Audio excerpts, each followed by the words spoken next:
التوقيت المناسب انك تقول لا، انك تبقى عارف كويس جدا حجم علاقتك بالشخص، وانه لا دي مش هتأثر على علاقتكم ببعض. يعني في اوقات كتير في بداية العلاقات ما بيننا وما بين بعض انك ترفض طول الوقت، الرفض طول الوقت بيخلي الشخص يقول طيب انا بحرج نفسي ليه؟ الشخص ده اوريدي عنده اولوياته. فانت لازم تبقى مرن انك تبقى عارف امتى تقول لا، وعارف امتى تقول وممكن تقول لا وتدي بديل، وممكن تقول لا وتقترح. ودي كمان حاجات احنا هنقولها في السيجمنت الاخيره اللي هنحط فيها التريكات بتاعت ازاي تقول لا. خليني بقى انا اسالك سؤال، هل انك تقول لا ممكن يضيع عليك فرصه؟ يس، مهم جدا تبقى لما بتقول لا عارف بتقول لا لإيه.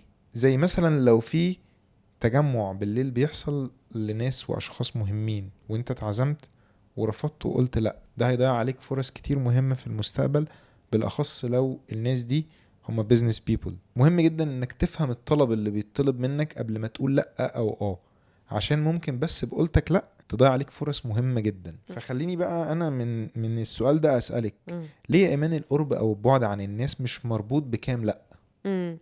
ده حقيقي، القرب او البعد عن الناس مش مربوط بكامله. احنا قلنا لهم ليه بقى؟ لانه الاهل مثلا هم اكتر ناس في حياتنا بيقولوا لنا لا، فاحنا عمرنا ما هنكرههم. صح. علشان انت عارف كويس انه لا، هي من وجهة نظر الشخص اللي قدامي ليه مبررات، وزي ما انت بتحط مبررات عند اهلك كمان لازم من جوانا نكون مرنين ان احنا نفهم ان لا اتقالت لي من الشخص اللي قدامي لان في اكيد مبررات او اسباب. ولو انا مش قادر افهم او استوعب ايه المبررات والاسباب دي، اسأل. صح، عادي جدا بمنتهى البساطة. هو انت قلت لي لا ليه يا محمود؟ انت مشغول مثلا، عندك حاجة تانية اهم؟ تمام. طب الوقت مش مناسب ليك في الحاجة دي، مش مناسب ليك ان احنا نروح نعمل مشوار في التوقيت ده، تحب اغيره؟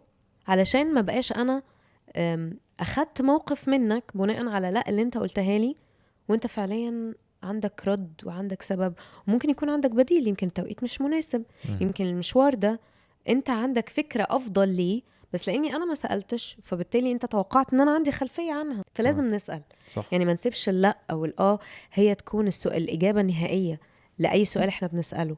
او لو احنا بيطلب مننا او بنتسأل كمان ما نقولش لا او final answer. لازم ندي للناس على الأقل هنت انه بس في حاجة ممكن تانية بديلة تتعمل وتبقى أنسب على فكرة.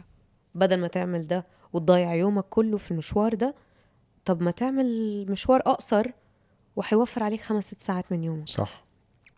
وعشان كده هسألك، هل بتزعل لو حد قالك لا؟ وبالعكس ده انا ببقى متفهم ده جدا وبدي للشخص اللي بيقولي لا مليون عذر، حتى لو ما شرحلكش ما بطلبش منه اصلا شرح. بالعكس ده انا اللي براجع نفسي في ان كان المفروض اعيد صياغة الطلب او كان المفروض اطلب في وقت مختلف. يعني لما بيتقال لي لا ما بلومش الشخص، بلوم نفسي.